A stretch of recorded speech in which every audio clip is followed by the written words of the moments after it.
that I'm working on right now.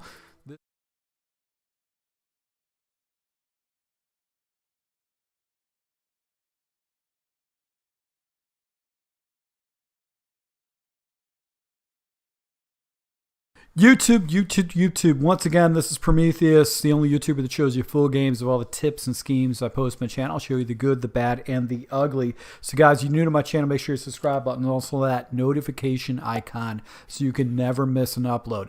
So guys, I actually want to show you a quick and easy adjustment that you can use to make your cover 3 shells better. Much better than what you're currently getting. If you ever been burnt over the top for one-play touchdowns and want to know why your blue defenders that are supposed to play deep zone aren't playing their zones correctly, is because you ran into somebody that knows how to basically beat cover 3. Now, first and foremost, I'm showing you a shell right now which has got a single high safety. That's a big tell for any player out there that this is a cover 3 shell, and basically they're going to say, okay, I'm going to watch, see what happens with the coverage above, and if he shows me the right look, I'm going to go ahead and dot this guy up for a one-play touchdown. Now, if you watch my channel, my gameplay, I always have something in my arsenal to go ahead and blow up my opponent for a one-play touchdown for cover 3. So this is something you definitely need to have in your back pocket too if you want to be successful online. Now, if you like running cover 3, this is a simple, easy adjustment that you can make on the fly to protect yourself from giving up a cover 3 one-play touchdown. So I want to show you a simple concept that you can use to actually go ahead and blow someone up for a one-play touchdown with cover 3. So this is a cover 3 sky type look. I'm going to go ahead and try to block the running back to just give myself a little bit more time. Now, I want you to take a look at Smith's route. Smith's route is a fly route, but it's slightly bent inwards.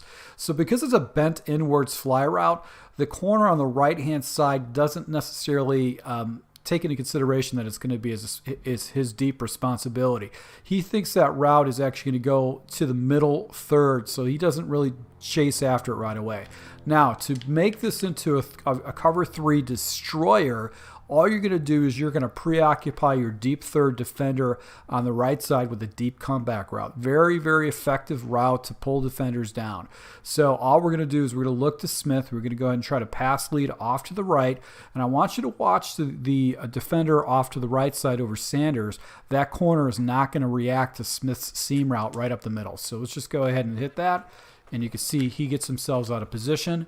And now you got yourself a one-play touchdown opportunity. Even though he tackled it, you can see I got a huge play on that. So let's go into instant replay and show you what happens. So what happens right here, this guy plays this middle third. He's just going to play straight back. This guy's playing underneath coverage, so he's going to let this guy fly. And then watch this defensive back. He's supposed to play the deep half. He's supposed to play the deep third right here, but he stops. He stops because of the comeback route. He's got a responsibility to play this deep comeback route, and he gets himself out of position. And by that time, I've got a nice big passing lane that I can throw into and get a completion and potentially go house if I got a guy that's a little bit faster than 88 speed. So what can you do to go ahead and make sure that you don't give up cover 3 touchdowns but still play that cover 3 shell? Well, what you can do is just a simple adjustment with your outside corners, and all you have to do is just basically take your outside corners and turn them into deep halves. So you hit the wire triangle button twice.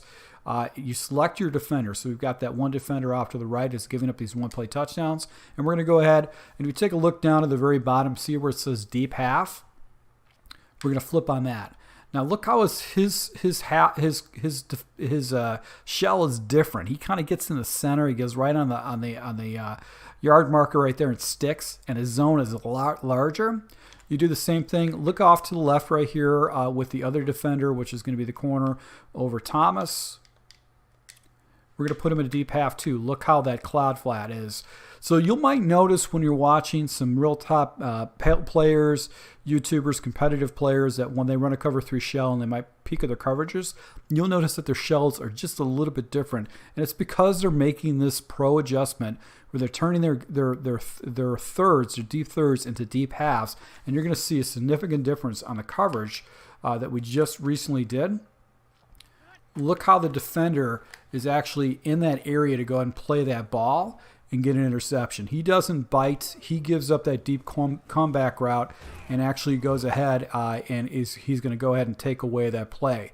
So this is a good thing to know when you're actually playing on offense and defense. So if you know your opponent, if you anticipate your opponent to hit you with a cover 3 bomb, you can go ahead and just basically put your guy in a deep half, and he's going to come and play these seam routes and take away those opportunities. You can see we got a double team, and these guys are going to bite and make a play on the ball. But on the flip side, he's playing a deep half, but look at the deep comeback route. This deep comeback route might be available for a completion. Now, if you have cloud zones, or you have your zone setting set up, that will be taken away. But this is something that you need to understand: is if you've been giving up cover 3 bombs and you still want to stay in a cover 3 shell because you like how your zones are dropping and all that stuff, this is a quick adjustment that you could do to go ahead and stop that. Conversely, this is another way you can actually go ahead and beef up your cover 4s too. So if you got a guy that you like to run a lot of cover 4s, but you don't want to give up, those cover 4 bombs, you can put these deep corners into deep halves, and they won't allow, say, this guy doing like some deep type of a post route. That won't happen because this guy's going to drop back into a deep half, and he'll get in that passing lane that he's expecting to expose with a cover 4 beater too. So once again, if you guys like these type of tips, make sure you go and smash that like button. And I'll be rolling out more offense and defensive tips to take your game to the next level. So thank you for your support. Until next time.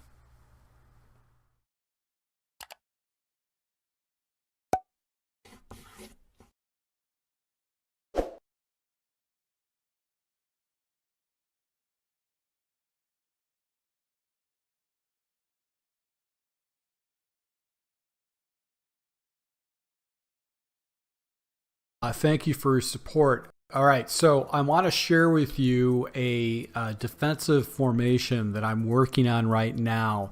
This is out of the Lions playbook. Even though I'm choosing the Pittsburgh Steelers as my team to run this defense, it's out of the Lions playbook. I don't know if it's in any other formations. I might be in the 46, but it's a 46 Cub, the 46 Cub.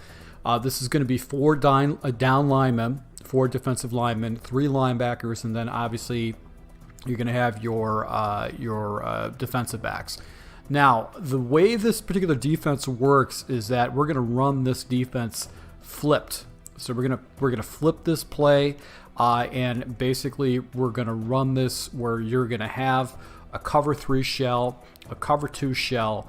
We're going to use a base defense of a cover 4 quarters, and then we're going to have the edge blitz as one of our blitzes, and then we're going to have a man shell, which is going to be a cover 1 crash. So this is going to be a high pressure defense, which is going to give you the ability to go ahead and run a lot of the more popular coverages in the game, such as the cover 3 sky weak. This is going to be a defense that a lot of players use online, and it's going to still give you the ability to go ahead and run that. So if you guys run cover 3 coverages as a primary defense, you can use this as basically your base defense, and then flip into the blitz setups. The blitzes are fairly consistent, more consistent than would be expected. So that's one of the great things about this setup, is that you're going to get a very consistent pressure off the edge. And if we have the type of setup with our defense and the right players, you can always make sure that you can attack your opponent. So let's just go into the roster really quick for the depth chart. What makes this play tick, what makes this defensive tick, first and foremost, is that if you have yourself a very effective block shedding type player, so a J.J. Watt, for instance, is going to be a player that we're going to use, and he's an edge type person. So we're going to put him on the down in the defensive lineman. We also want to have a fast blitzer off the edge, where we're going to be attacking our opponent off the left hand side. So I think I'm going to go ahead and swap in Devin Bush in this type of situation, and we're going to have him have the pressure going off the edge. So let's go ahead and set up our roster. So first thing we're going to do is we're going to go ahead and swap out this guy, Bud Dupree, we're going to swap him to the other side, and we're going to put Devin Bush on the blitzing side. So 55, 90 speed, really good fast acceleration. He's going to get to the quarterback very quick. We're going to swap out J.J. Watt because Bud Dupree is not, he's fast, but he isn't like a phenomenal player like J.J. Watt. We're going to go ahead and swap him out on the edge. We're going to take Watt and put him on the right edge right here. And then we're going to take Tua and put him in here in this position. So I just want to go ahead and just show you this lineup that we have. We've got basically, you know, 3 down linemen with this Steelers team that are really good, 80 plus, 90 plus overall. Got another good fast guy right here with T.J. Watt, and then we're going to have some speed off the edge and off the edges, and obviously the defensive backfield for the Steelers is a very good defensive backfield. So this is what we're going to do with the Steelers defense. First and foremost, I want to swap out some of these plays. The cover 4 quarters, typically the left bumper audible usually is a cover 2, and we're going to use the cover 2 blitz version of it, so the Sam Blitz 2. The edge sting 3, which essentially is a zone coverage, I want to go ahead and swap that out for the edge sting, which is a man version. And then the cover 1 crash, we can leave that as is. We're gonna leave that as is. We're not going to change that out. Now, out of the huddle, what we're going to do first and foremost is we're going to flip the play. And out of the huddle, we're going to call cover 4 quarters as our base defense. And I'm going to go ahead and run this against random shotgun plays. Now, this is going to be our base defense that we're going to run just to keep our opponent honest. But I want to show you basically the blitz. And I started testing this blitz out of the Sam Blitz 2, and it's very easy to set up. So all we're going to do is we're going to basically go ahead and switch into that blitz. We're going to go ahead, we can show blitz. This is going to pull a safety down in the box, and this is going to be very intimidating, or we can actually basically just reset the play. But it's very simple to set this up. We're just going to go ahead and take our defensive line. We're going to shift it left. We're going to take this middle linebacker, the person we're going to use, and we're going to blitz him. We're going to pass commit, and then you should have pressure coming in fairly simple. Now, the key to this, too, is just making so your blitzing angle is in either one of the gaps here. These guys are going to basically get into the gap. So you want to go ahead and hold, preoccupy that safety, and what's going to happen is you're basically going to have the edge pressure come in. So let me go ahead and set this up again. So very, very simple to set up. We want to get a blitz angle right here by the center. And you can see the pressure just comes blazing in off the edge. So this guy doesn't typically get covered at all. Even if you do have, if he doesn't block his running back, you're always going to basically go ahead and get this pressure to come in because the offensive line doesn't match up correctly. So the key to this particular blitz is that your guy has to preoccupy that center just for a split second. And if you got your edge pressure coming off the edge, that's what's going to happen. Now, the reason why I put one of my best defensive ends with block shedding capability with edge guys is so he gets the one-on-one with this right tackle. Right tackles historically are not very strong in this game, and what's going to happen is a lot of times what's going to happen is these guys, the quarterback is going to roll this way, or if he actually goes ahead and takes his blockers and actually pushes them off to the left, that's going to give a one-on-one. So if you got a guy like a Khalil Mack, basically J.J. Watt, a Bosa type player, any kind of a really good player, this edge defender essentially is going to basically beat his one-on-one and basically force this opponent into a sack. So that's what I really do love about this particular blitz. This blitz is very, very effective and easy to set up. Now, here's the beautiful thing about it. It's universal. So you have a universal blitz that's going to force him to go ahead and take his running back or his tight end out of the play, and now you can start setting up your coverages. So let's just go ahead and keep showing this to you. So once we're going to go ahead and show blitz, we're going to shift our defensive line down, and we're going to blitz this guy. This is the quickest way to set this up. So if you just get those 3 setups, that's fine. Pass commit, and then you're going to user the guy over the center. and then you got the pressure. And this is another example. This is why I actually try to put my best pass rusher on the opposite side, so I can get those one-on-ones and beat that tackle. So you can see the offensive line actually adjusts correctly and clips this guy, my edge pressure. But you can see what happens is when I have my best defensive lineman on this right tackle, a lot of times he'll beat, and then as a result I'll get a coverage sack on the back end side. So that's why I set this blitz up this way with my personnel. Another adjustment you can do is you can crash your defensive line down. But the most important thing is preoccupying that center, making sure that he doesn't, he has to take in consideration the blitz is coming in the middle. And you can see basically right there is one of the reasons why you have that edge protector, that studly defensive end on the back end side, is if it does get picked up. So we're going to go set this up again. Pass commit.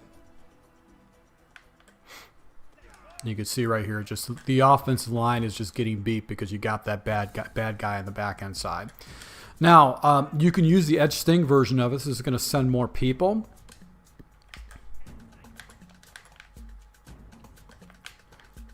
You got another blitzer coming off to the right, so this is a good man version of it.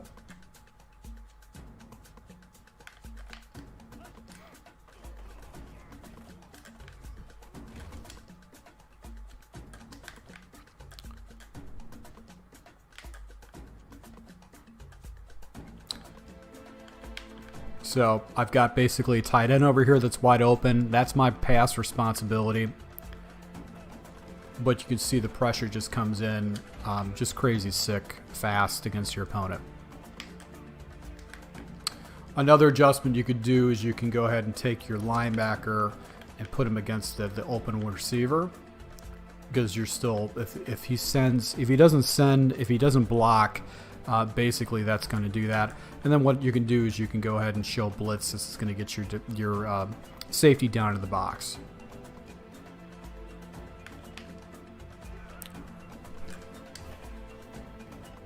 Now, a common defense that a lot of people like to use online is basically the cover 3 sky.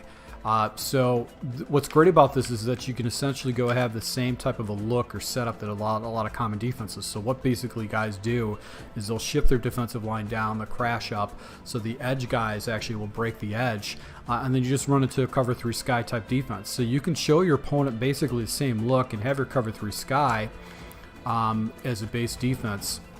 So that's what's great about this particular defense, is that it provides you with, one of the more popular defenses that a lot of people play online, just to go ahead and make your opponent have mistakes. But then you have a back pocket blitz that you can go after your opponent. So you can see right here, even though I didn't use that correctly, you can see that the edge guy off the right edge is beating this tackle. Now granted, this is not the best tackle in the game, but you guys played Madden enough online know that those edge guys really make a huge difference with your gameplay. So you can see right here, if you were to go ahead and take that one route away correctly, that might have freeze the quarterback and you might get a coverage sack. And then on top of it, he might have to block another person because he's got to compensate for this edge guy coming off the edge. Now, one of the primary defense that I actually come out of in this particular scheme is basically a cover four shell, and the reason why is I want to force my opponents to basically compensate for cover 4. Now, there's a couple of ways you can run it. You can run it stock. You can run it like the cover 3 shell where we crash up. And this is going to give a lot of man-matching type principles and really mess up your opponent's reads. It's going to give you some double teams deep too. Another way you can run this is the following. You can show blitz. You can take that defensive line, crash that off to the left. You can go with hard flats, and then basically what you can do is you can go ahead and put your defensive ends into vert hooks. Now this is going to give your opponent a lot of time in the pocket, but if they are basically going ahead and trying to stop, really aggressive pressure off the edge, that's going to be something that they have to compensate for. So what I think what is really, really cool about this particular play is that it allows you to go ahead and give your opponent different types of looks and shells that they probably might not like. So we're going to go ahead and take these guys, put them down in the box. If I want to, I can do basically pressure off the edge like this. And you can see right there that I might mess my opponent up because I've got the safety coming down and blitzing. Or I can go ahead and do a setup like this where I can go ahead and take that safety, put him in a spy. And that might mess up his reads a little bit, kind of mess him up a little bit. But that's what's cool about this particular defensive set. Now, the cover one crash has basically the blitz already set up. And basically it's still pretty much the same type of a setup that we have, but we have a safety over the top that we can man match against our opponent, so just can keep them guessing a little bit. So you can see right here, you know, obviously with a spy, that's a huge type of situation, but it's just another way you can throw your opponent off reads if they like to do a lot of like man beating or zone type beating coverages. So this is going to be a defense that I'm going to be playing around with. I just wanted to show this to you guys immediately just so I can get something out to you. I know that you guys are looking for some defensive tips. I'm going to take this online. I've tested it in ranked games, or actually not ranked games, but in play now games, just to see how effective it is. And it does get the pressure off the edge. It will go ahead and give you an opportunity to go ahead and get pressure. And it's giving your opponent the same type of a look that they're probably not used to seeing. And that's what I do like about it, is that it's just a unique way to catch your opponent off guard with the coverages. So that's what I do like about the singular defense. So once again, guys, thank you for your support. I'll be testing this online just to see how effective it is. I haven't tested this out against a run, so this might actually be weak against a run. But the pressure is pretty consistent off the edge, and if you got a way to go ahead and get very consistent pressure against your opponent, that's always going to give you an opportunity to win more games. So once again, thank you for your support, guys. Until next time.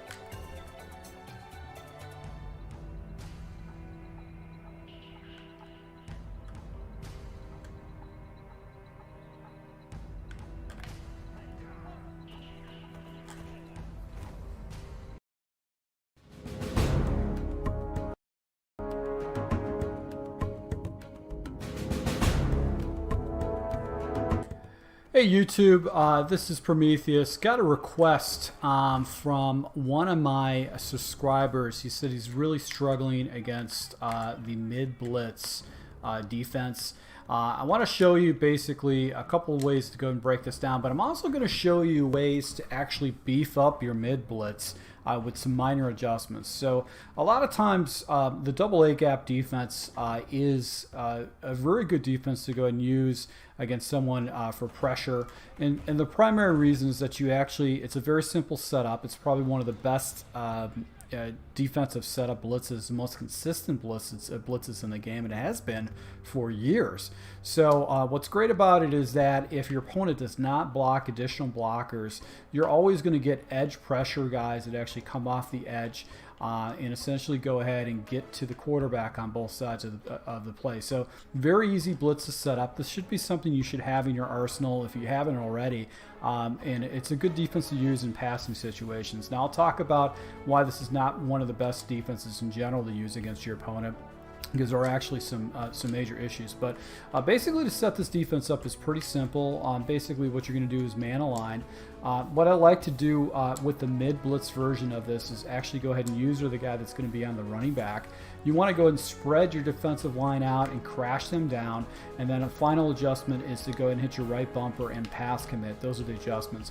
Now typically what I like to do too is I like to use the guy right over the center. This sometimes will preoccupy the center, and my pass responsibility more than anything else is to go after that running back. Another adjustment a lot of players do is they're going to go ahead and basically go ahead and press their guys and force the opponent to actually make a read or make an adjustment like that. So as you can see right here, the computer actually pressed it out, threw the ball away. So let's just go ahead and set this up again. We're going to crash down, press. I'm going to go ahead and use this guy. And typically what I like to do too is basically go ahead and take these guys and press them. And I'm going to go and use her over the safety, and I've got to play that running back as my assignment. And a lot of times what's going to happen is that come in. Now, here's the problem with this defense is that it does make it somewhat difficult for you to run this defense where you actually have to make fast decisions and actually go ahead and cover guys a lot. So you have to quickly determine whether this running back is going to go out or you're going to go ahead and stay user. So that's one of the disadvantages with this defense, but it makes it very difficult for the CPU to make a choice. So you can see the pressure was on. The guys were coming down and actually getting rid of the ball. The CPU made the right decision, right, in this type of situation. But you could see, look at these guys are actually coming down and they're going after the quarterback. So if you're playing against someone who really doesn't know how to make really good decisions, right, like that, that definitely could put you in a situation where you can get some easy turnovers. So that's what's cool about this defense. Now, let's go ahead and talk about what you can do on offense against anybody that uses a double A gap defense. But I want to show you one other thing too. You could set up the same type of a defense with a coverage defense too by making the following adjustments. So all you're basically going to do is you're going to go and switch into a coverage defense. You're going to spread your defensive line out. You're going to blitz all, which means you're going to take that those linebackers and put those guys in. We're going to crash down, and then we're going to pass commit. And I'm just going to go ahead and take this guy that's supposedly covering the running back and just hover over the center. And a lot of times what's going to happen is now you've got zone coverage, and this is going to mess up your opponent's reads. So this is a defensive strategy a lot of top Madden players use with their defense.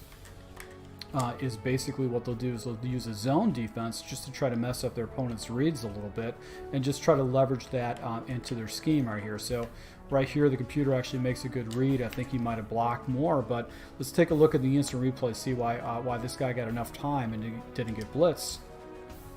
It looks like no, he didn't block anybody, but you could see this guy is actually coming in eventually. He's going to get clean eventually. So if I would have used this correctly, if I would have stayed closer down in the box, I might be able to pick off these two little spot routes that actually he threw correctly into. But you can see that's what forces opponents to make adjustments. So let's go ahead and run this mid blitz. I'm going to switch sides.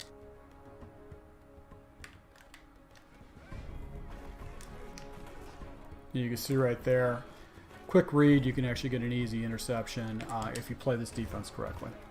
So if I'm actually playing against someone who's running a lot of mid blitzes from me, basically what I need to do is understand that if he's playing man coverage, I need to have basically man beaters. And if he's playing zone cover, or if he's playing zone, I just have to look for the seams. So we can basically pop a slant streak route against them. So slants are going to be susceptible to this, where you can just go and pop that for a big completion. Got a little whip route off to the right. Now, typically what I'm going to do is I'm going to try to block more, but the little whip route is going to basically get myself some pretty good separation off that. So double moves are going to be very effective. And if he's got off coverage, you can take those quick little slant routes in and out. Now, another thing you can do too is you can max protect. This is going to go ahead and basically go ahead and take away those 6 blitzers. And all you really want to do is just look for your man reads. So if it's man coverage, you got the little dragger. Go ahead and hit that, get the separation, go ahead and turn that up. Let's go ahead and take a look. Hopefully we can get an inside zone here. So this is perfect. One of the things that's bad about basically a double A gap defense is that it's very weak against inside zones or outside zones. It's any kind of a zone run. Now I want to show you. I've got a really good defensive player over there, which is going to be Fletcher Cox. But with a zone run, a lot of times what happens is you're going to basically get a little bit better blocking on the outside. So let's go ahead and see if we get. So, if you got a guy that runs a lot of these plays, just use a zone run. And a lot of times what's going to happen is you're going to get huge holes up the middle because of the way the A gaps actually go. They get helmets on them from the offensive line. So take a look at this right here. Because these guys are down in the A gap, it's a fast, easy read for the offensive line, in the sense where they know where they need to know their blocking assignments. They don't have to go to the next level. They don't have to reach to these guys. So a lot of times what happens is that you're going to see these guys take on the correct blocking assignments, and it's going to allow you to go ahead and get an easy run, just because they're going to push to create a hole for you, and you actually could pick up some pretty easy yards. Inside zone, and a lot of times what's going to happen is you're going to get yourself a nice little running lane where you can pick up some pretty easy yards. So obviously in second down situations, if you got a guy that spams these type of coverages, this defensive set against you in first and second downs, just do the inside zone. You can actually get some pretty good stuff. Let's go ahead and take a look at basically why stick here. With this, all you want to do is just look for the quick outs and actually go and hit that is another thing. Now, I'm going to go back to the defensive side of the ball. I'm going to show you how that if you play the double A gap, there's some techniques in where you can actually go ahead and OP these double A gaps. So if you got a guy that's running these against you, there's a lot of ways that you actually can go ahead and be very, very effective with these. It's just you just have to know your man beaters more than anything else, and try to hit those progressions and leads. And if you block, more guys, it's going to give you more time. So if you're struggling with this, I would definitely stay out of basically a wide set. But if you choose to use a wide set, basically use quick routes that you know you can go and get rid of the ball very quick and get separation against your opponent. So that's just another thing you can do. So let's just go flip back into the defensive side. Let's talk about how you can make double A gaps better defensively. So it forces your opponent to really compensate for it and put you in a better situation. All right, so basically a concept that you can do against your opponent is what I refer to as +1 blitzing.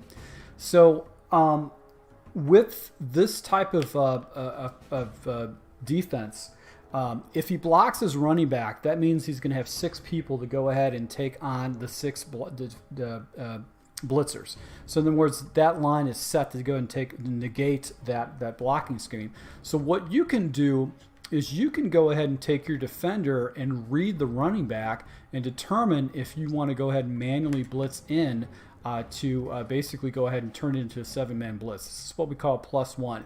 Now, in previous Maddens, the system would actually acknowledge that the running back was blocking, and it automatically put a man-assigned defensive player in on the blitz. But what they do now is it drops back into a zone. So you'd actually have to manually adjust this. But let's go ahead and watch the running back and see what happens.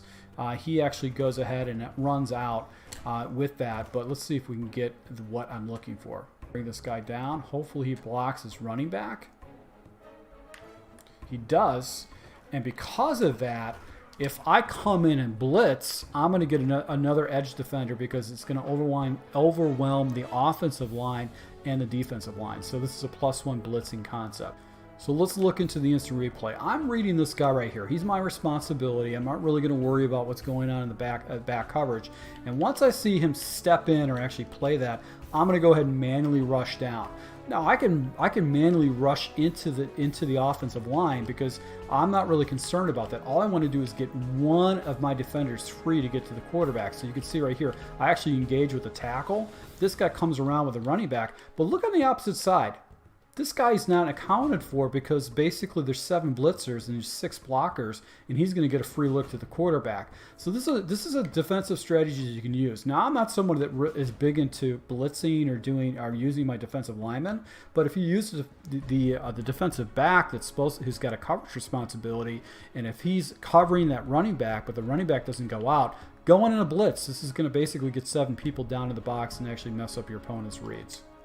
So just going to go and spread this out. We're going to do this. We're going to press our guys down. And I'm going to go ahead and watch that running back and see if this running back comes out. He does on a delayed stuff, but the pressure just comes in hot, and the quarterback just doesn't have time to get rid of it. So this is going to make this blitz a little bit more OP for you. You definitely want to go ahead and pass commit, make sure these guys are responding. If you wanted to, you can bring this guy down so he's a little bit tighter. And we're going to go ahead and take this guy, and we're going to blitz in if the running back doesn't go out. So the running back does go out. He does a little angle route. That's a perfect route against the user, is an angle route, because especially if you mix up a flat. So we're going to user this guy off this edge right here. And you can see right here that he's going to have to get rid of that ball quick, and that's going to be very difficult for him to do that. I'm going to show you just an instant replay. What we're looking at previously is that I'm watching this running back right here, and if the running back blocks, I'm coming in, because look at this guy off the edge. He's coming in clean. He's going to get in here clean with the +1 concept.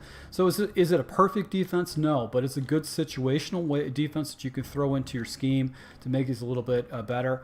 He actually just turns around as quickly as the ball is let go. But this is a good defense to go and jump into to basically beef up your mid blitzes. So how do you beat it?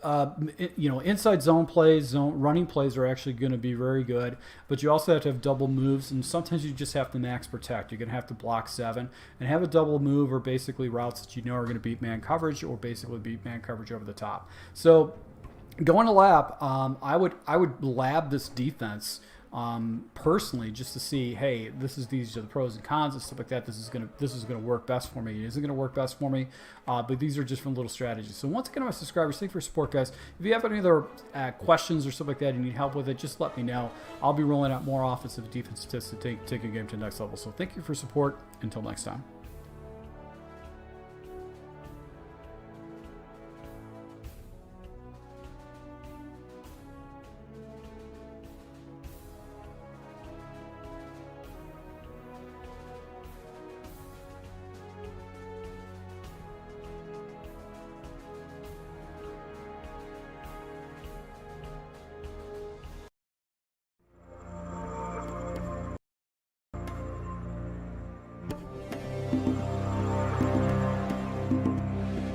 YouTube, once again, guys, thank you for your support and all the views and the comments. This is going to be a defensive strategy to take away one of the money plays that is getting used by a lot of pros, and even pros have a hard time stopping this play. So I got in the lab, and I'm going to show you a very fast and easy defense to go ahead and take away a lot of people's reads with this big of a money play out of the gun bench offset formation. One of the most popular formations in the game, used by top Madden players and a lot of the top players, pro players in the game.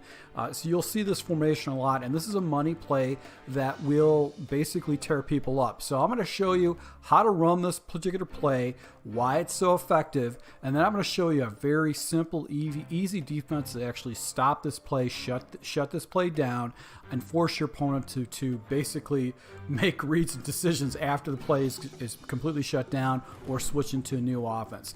Now, if you guys are new to my channel, make sure you hit the subscribe button, also that notification icon, because I try to show gameplay of me using my personal schemes that I like to run online. I'm constantly switching up my playbooks, and I'm also going to go ahead and take a look at the meta and show you defensive strategies to shut this down.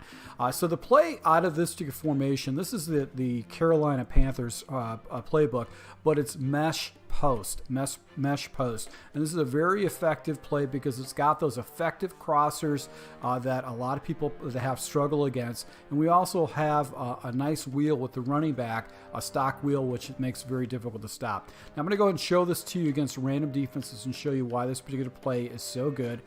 What the top Madden players are doing is they're taking the outside wide receiver and putting him on an out route, and their slot receiver Samuels, we're going to put him on a slant route. Now we're not going to run it this way. We're actually going to go ahead and take that slot receiver and slide him over, and once he gets in, we're going to go and snap it and then make our progressions from there. Now what makes this play great is that you've got these crossing concepts that you really can't you're going to have players in the right position.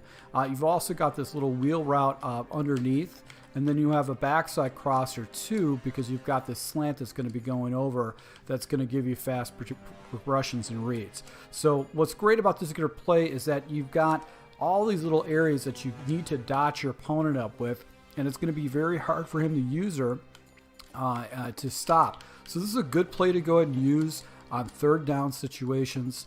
money down situations where you need to move the chains, pick up 5 or 6 yards or whatnot, because it's going to give you an opportunity to get some good plays. Now, I watch a YouTuber, his name's Mazomatic. I'll watch some of his videos because he's very entertaining, but it says occasionally he gets matched up with top players, and he used this particular play in money down situations. This is when I saw him moving the chains, is with this particular play against a tournament player that actually is like competitive player that won the San Francisco tournament with the 49ers, and he lost because of this particular play in particular, because it's just very difficult to stop.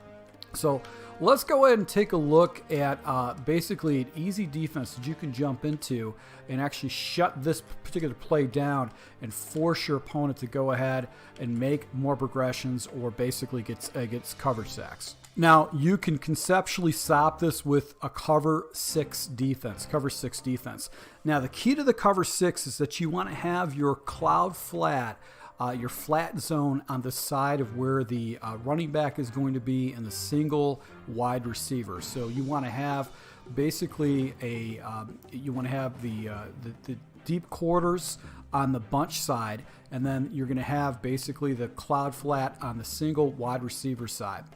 So that's how you want to run this defense. Now, another thing I wanted to point out to you is that with this particular defense, you have to make one minor adjustment, and then you're going to have to man up one of your guys. Now, another thing I want to point out too is that we want to have a light purple blue. So look at the cover 6 show for purple. See how the shade of that purple is a little bit lighter or a little bit darker than the one right below it, which is the cover 6. That's key. You want to have a light purple, and the light purple blue means it's a quarter flat, seam flat, and it's going to play the flat zone a little bit better. It's not going to fall back into a deeper zone, and it's key because you want to take away one of your opponent's reads with this. So we're going to go ahead and use this particular play right here, which is going to be the cover 9. And we're going to make our adjustments from there. All right, so this is basically the defense we're going to set up. And all we want to do is we want to go and show blitz. We want to get the guys down in the box. Now, I have played around with this defense a little bit, and I found that if you take this defender right here and put him into a mid-read, where you're going to basically go ahead and select him and put him down into a middle read, he's going to actually go ahead and fall with a little bit more depth, but he's also going to take away one of the routes that is very hard to is a route that your opponent is going to be looking to go ahead and hit. Another thing too is that this is going to give you an opportunity to go ahead and use this safety to take away any kind of a run against your opponent if he tries to mix in the run with this particular play. And what we're going to do is we're going to go ahead and we're going to manually chase this slant route. So this is the slant route by Samuels. He's going to be coming across. So we want to go ahead, and this is the route we're going to be looking for. So we're going to play down to the box, take away a run, in particular any other play, and then we're going to come back to the slant route. Now, as far as running this particular play, I want you to watch how this particular setup, this quick defense that we did with just a couple of adjustments, gets bagged opposed to what I was showing you before with randoms. So we're going to go ahead and motion this guy over, and then we're going to go ahead and snap the ball. And I want to show you basically on how this play basically bags pretty much everything. So let's go ahead and take a look at the instant replay. There are going to be some little areas that an opponent can hit, but for the most part, all those sweet zones or areas or reads that they're looking for in the pass are not going to be there. So first and foremost, this slant is going to be something you're going to look to right away.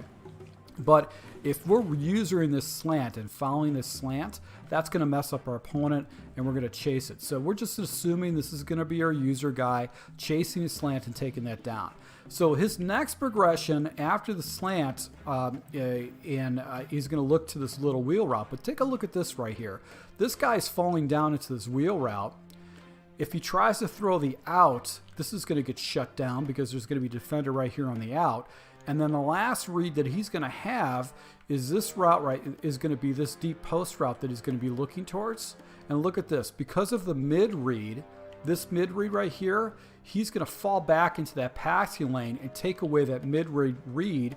And then once he flips away and gets away from it, this guy is actually trailing him, and he's going to go into a deep half. So that means this deep half is going to be able to go ahead and respond to any kind of a pass. Now, there is a little zone area that he actually could hit with the wheel, but I assure you that when he looks to his fast progression right here, this is where he's going to be looking to hit this wheel route, and he's going to see a defender, so he's going to make his progression for this crosser. You're manually taking it away, and then also this route is actually locked up. He's going to be screwed. He's not going to know what to do by then, and even the little flat route right here is going to be taken away. So we're going to motion this over. I want to just show you on how this pretty much locks up any kind of fast reads that he might want to consider throwing. So let's go ahead and throw the flat. You got a defender out there to go ahead and just shut that down. If he tries to throw the quick out, you've got a defender out there that actually can go ahead and pick 6 and 2. So that's going to shut that quick out for you. And then the underneath route by the running back is an area that he'll probably try to throw to, but there's going to be a defender in that area too that can take away his reads. So it's going to pretty much lock that down. And once again, if he tries to throw this particular play, he's going to be throwing into triple coverage if he tries to throw that deep post on the backside. So the only area that you're going to be vulnerable is going to be that slant that you have to manually take care of. So that's the only thing that you got to be concerned about. But for the most part, this play will get locked down. So I don't know if you guys run into guys that run a lot of these meta plays online, a lot of the pro plays, but if you run into mesh post, cover 6 is the way to go. And the key to this, to really locking this play down, is all you want to do is basically take one of your middle yellows, this 3-rec hook. Even though a 3-rec hook is really good, you want to go ahead and put him into mid read, because that's going to cover that deep post, and you don't have to worry about that. Actually, it's nothing you have to worry about. All you have to do is worry about is that slant that comes underneath, and actually go and take that away. Now, if he's hitting the slant early, what you can essentially do is you can go down to this guy right here and just put him in a spy. So that's going to put your opponent in a situation where if he wants to go and hit that quick read, because that's what he's basically been forced to do, now you've got a spy that actually is going to carry right over the middle as he's actually trying to make his reads and progressions. So let's just go ahead and take a look at that real quick on where that spy is going to fall right into that passing lane too. So those are quick adjustments. But guys, if you run into this play, this is basically cover 6 is the way to go. Take one of your yellows, put it into a middle read, and then you're going to use that motion slant and try to take away that crossing around the backside, because everything else is going to be locked up, and this guy's going to take sacks, take coverage sacks, and whatnot. So thank you once again for your support, guys. If you do like these type of tips, make sure you smash that like button. I'll be rolling out more offensive and defensive tips to take your game to the next level. So thank you for your support. Until next time.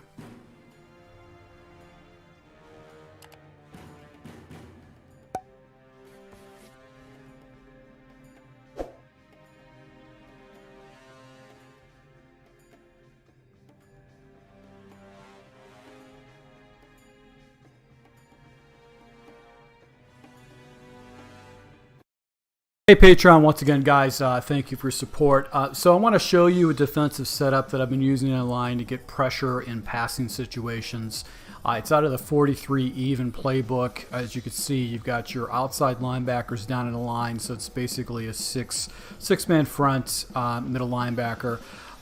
You can use pretty much any of the blitzing formations, but we're going to use the Sam Will blitz as a setup for this. There's no really perfect way to set this thing up, but I just want to let you know that if you get the adjustments down correctly, it's going to be very good. Now, I'm in the lab right now. I'm actually been playing around with this. I'm going to try running this flipped, primarily because I want to go ahead and be able to jump into the cover 3 buzz as an option play. But let's just go ahead and come out of the Sam Will blitz. This is going to be the base play we're going to use for pressure. And I'm going to use this against just random pass plays against my opponent. We're just going to use random pass plays. All right, so basically this is an all-out man blitz, and what I like to do is I like to go ahead and hit the left linebacker option and then blitz all. So I should have all 3 blitzers, and then if I can go ahead and show blitz, that's the ideal situation. So typically what I'll do is I'll try to show blitz twice with this. Now, the key to this blitz is making it difficult for him to hit the outsides with a fast read. So one of the adjustments that I'll do with this particular blitz is I'm going to go ahead and take my outside defenders and put them into soft squats. So you'll basically hit the icon of the defender by double-clicking the triangle button on PlayStation, highlights the corner, and then flipping the left stick to soft squat, and then doing the same thing on the opposite side. And you know if you get the guys in the right zone because they'll step in a little bit. Now, another key adjustment to make this blitz very successful is you want to go ahead and user this defensive back right here. And what you want to do to make it more successful is you want to go ahead and blitz him. Now, it's critical to blitz him because basically what happens is that this is probably one of the best tips that I've seen online so far, is that when you blitz your defensive back, he actually moves and reacts a lot better and changes direction a lot better than if you leave him in his assignment. They'll be very flat-footed if they're a man or a zone assignment, but if you put them in a blitz assignment, you'll have automatic basically control. Another thing I'm going to do is I'm going to go ahead and hit the right bumper and pass commit. And another option too is I can go ahead and take the defensive line and slant them inside. Now, the key to my assignment is to cover this guy right here, make sure he doesn't beat me on a streak, and play down for any kind of a drag route. And I'll let my other defenders actually play this. I'm not necessarily worried about the running back too much. All I really want to do is try to get the pressure in, because there's going to be pressure that's going to come in based on that alignment. So in a spread look, this pressure is going to come in very hot. So now we've got basically a run formation. What we're going to do is we're going to go ahead and crash down and basically blitz down, put all 6 blitzers, and I'm going to go ahead and take my defensive backs and put them in the cloud flats. I'm going to go and user this guy, and once again I want to defend the streak and then come down for any kind of a drag route. So defending the streak, and as you can see right there, the pressure comes in, and I've got another defensive back to actually take that out. Now, the reason I do the soft squats is because it actually puts people out to defend the sidelines. So if he tries to throw the ball to the outside or puts a flat or some kind of a wheel route out there, that's going to actually put a guy out in that area. So I'm going to show you, this is a perfect example. He queued up the right play. But what happens is a lot of people what they'll do is they'll try to get rid of the ball very quick. And you can see right here he does a little quick out. That's the good read. But look at this. Because this guy's playing a flat route concept, basically, even though the guy picked up 5 yards, that's it. He's basically picking up 4 or 5 yards. And he has to get rid of the ball quick because the pressure is coming in. So you can see right here, 7 people coming in. Pressure's coming right up the middle. The running back takes this guy on the side. If he hesitated a little bit, that basically would have been a sack play. So this is going to be the setup once again. We need to play the streak area. Make sure we don't give that up, and then the pressure just comes off the edge. So got this set up. Make sure you go ahead and put yourself in a blitz. You'll have better user control, and we have to play that streak. So that's where you really need to pay attention, is that streak. You have to pay attention to the streak. This is where you can give up a big yardage type situation. So if you play down in the hole and you don't actually bite up for that streak, you can see that if he actually recognized that correctly, he could hit me for a big touchdown opportunity. So you got to definitely play that streak first and then come down and try to bite anything underneath. But you can see the way this route combination was set up. He's got basically this crossing route right here coming across. This is manned up in this type of situation.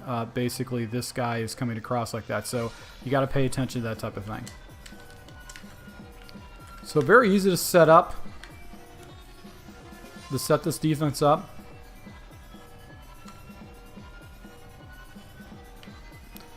It's a lot of user responsibility that you got to be concerned about, but you definitely get the pressure coming in fast. You're sending 7 after him. The edge pressure doesn't hesitate at all, like a lot of these blitzes that have been nerfed in this game. Like these edge pressure guys come in fast. So ideally, you want to have your fastest guys off the edge. So 80 plus speed, 85 speed, 87 speed. So the fastest defenders you can get, the better. And these guys are going to come in fast. You can see right here, I've got an 88 overall middle linebacker. He comes in basically just it's an A gap blitz, and it's also an edge blitz right here. So if he doesn't block, if he doesn't max protect, pressure is going to be coming in because you're sending 7 people all the time, and it's just going to mess up the read. So this is a defense I used extensively out of the 34 odd last year, and I mixed in some zones. I'm probably going to try to mix up some more zones in this particular defense just to make it a little bit more difficult for people to make some reads and stuff like that. But I just wanted to go ahead and get this out to you guys just so you have something to put into your defensive playbook when you need to get some pressure. Hands their defenses, one of the fastest blitz defenses, but it does provide a lot of holes. So you can't spam this. Eventually people will actually go ahead and beat this. Will find ways to beat this coverage. So you don't want to spam this blitz. You want to go ahead and blend it into your defensive scheme. So thanks a lot, guys. I'll be rolling out more offensive and defensive schemes to take your game to the next level.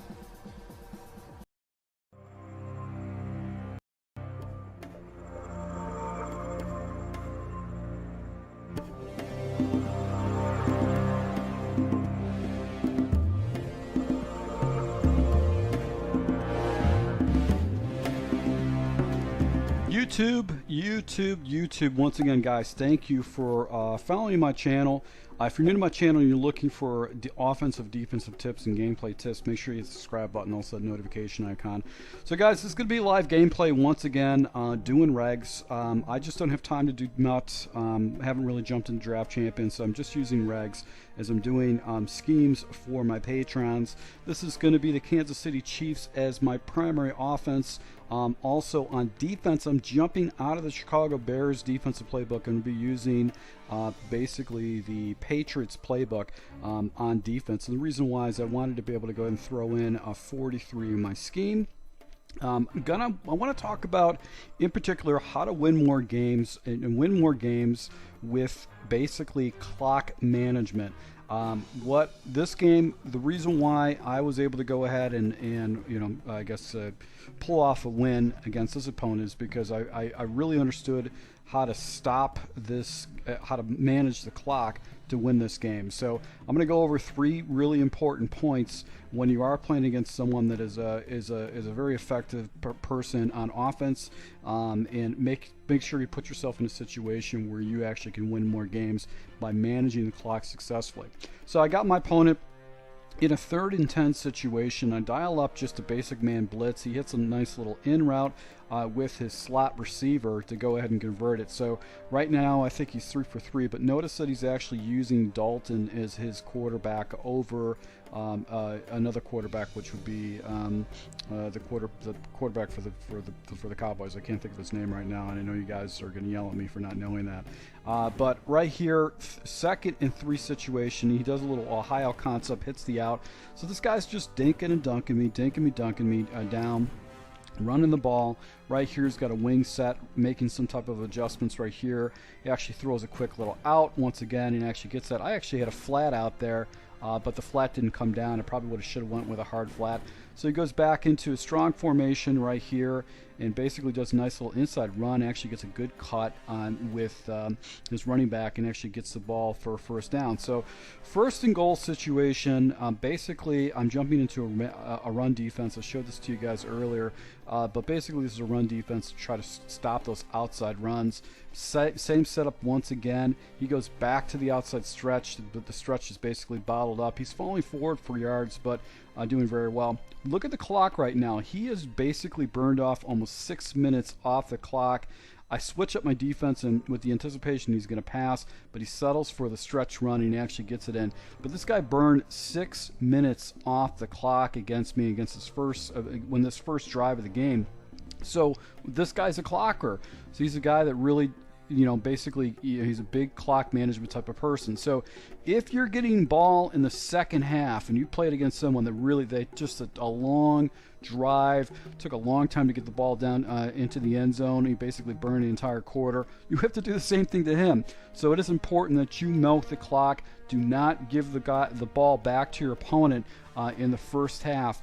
You want to be able to go up on 2 possessions. So even if you get the ball down to the red zone and don't punch it in, just chew up as much clock as possible. So look, I'm 30 yards out, and basically there's 2 minutes left in this type of situation, so I'm chewing the clock against him as much as possible. So I'm committing to underneath patterns, running the ball, making sure that I'm just keep chewing the clock down. So you can see I basically chewed the clock down completely in that type of situation. Go with basically the pop route. I get nice inside leverage right there. When I look at the gameplay, the tape, I probably should have done that. I know huddle right now, and to see how I'm burning the clock down as much as possible, I don't want to give him any time. If I have to settle for 3 points, that's fine. I'm getting the ball in the second half, but I don't want to give this guy any kind of life. So see right there, basically I'm getting the ball down. I'm actually working clock, 25 seconds in this type of situation. I actually go ahead and throw the ball underneath, get the ball down to the 1 yard line, and I'm just working the clock down as much as possible and trying to basically go ahead and chew up the clock as much as possible. So no huddle, do an inside zone run right there, and I'm able to go ahead and punch the ball in, basically not giving him any time whatsoever. And I'm going back in the second half, and now I'm getting the ball back in the second half. So score's tied. What do you do when you're dealing with a clock management person or someone who likes to clock the ball? And if you get the ball in the second half, you need to score as quickly as possible. So this guy's been showing a lot of cover 3 to me. He actually does a run commit because I'm running the ball, and I get a lucky animation. But I did have a cover 3 setup, so I was actually going to try to hit him with a big bomb play, and I scored quickly. So this worked out perfectly for me. I got myself a fast score in the second half, going up by 2 possessions, and now I'm going to put the ball back in his court and hopefully go ahead and force him to methodically move the ball down the field. So it's when you deal with these clock management people, these people like to run the ball a lot, they're going to methodically move the ball down the field. They generally don't take big shots down the field. They don't try to set up the big money plays. So I got him in 3rd and 9 situations. If I can go ahead and stop him right here, he's going to be really pretty much toast. He actually takes a shot over the middle to the tight end. I pull my guy out of the position and put him back in. And right here I'm actually trying to set up a special defense, a defense I don't typically run, and I'm not used to this formation because I just switched into basically Patriots playbook, and I actually take my guy off the wrong guy. He makes the perfect read and hits the tight end right over the middle. I didn't actually take that away, and he's off to the races. So nice little, he has a stretch play that actually he cuts back up, gets 7 yards on that. Look, 3 minutes, a third quarter right now. He's already basically 2 minutes and 20 seconds left. Inside zone, clocking the ball. Now I jump into basically a nickel package, which is a 3-3-5 wide. Seeing if I can stop that. Right here, basically he throws a perfect dot. He saw my defense, what I was doing. I was actually taking my safety down and actually dropping back my linebacker, and he actually dotted me up with a perfect play. So he basically diagnosed what type of defense I was doing, and he made a really good adjustment, really good read. So I'm getting ball back in the second half situation. It's just going into the fourth quarter right now, and for me, the most important thing for me right now is basically trying to make sure that I don't give the ball back to him. So in this type of situation, I want to go and try to milk the clock as much as possible. But you see right here, 4th and 6 in my territory. The smart play is to go for it because, okay, the reason why I'm going for it in this type of situation is that this guy's a clocker, so he's going to try to burn as much clock as possible.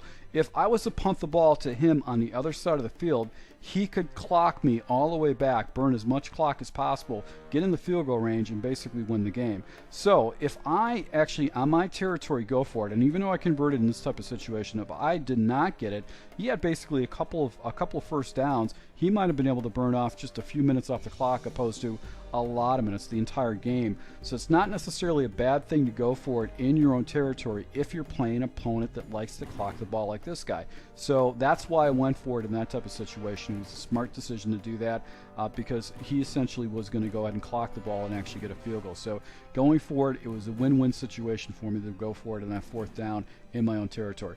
So this guy did not have necessarily the best type of run defense. He kept letting me run up the middle. And right now, I'm actually in the clock position. I'm in field goal range. So what I'm going to try to do is just force this guy to start burning his timeouts to try to preserve as much clock as possible for himself. So I'm just doing inside zones against this defense. This guy didn't really have any kind of defense. But look, I'm just chewing the clock down as much as possible, trying to get him to burn his timeouts. He burns his last time right here. But his clock management is off because if you look at it, 2nd and 8 type of situation, he can burn another timeout right here, but he's not going to be able to stop me. So I'm just going to go ahead and just keep doing inside zones out of these 11 personnel type situations. And with 6 seconds left on the clock, I'm able to go ahead and get the ball down into a couple yards out and kick a field goal to go up on a score. So if you deal with someone that clocks the ball, first and foremost, if you get the ball to them, they take up a full quarter, it's imperative that you do not give the ball back to them in the first half. And when you get the ball back in the second half, score as quickly as possible. So use your no huddle plays and try to score as quickly as possible, because if they come back and score against you, you want to make sure that you have the ball last. It's most important is having the ball last, especially in a tie game type of situation, and don't let your opponent go ahead and beat you. So I hope you guys learned from this clock management gameplay. If you guys have methods on how you deal with clockers, please let me know. So once again, thank you for your support. Until next time.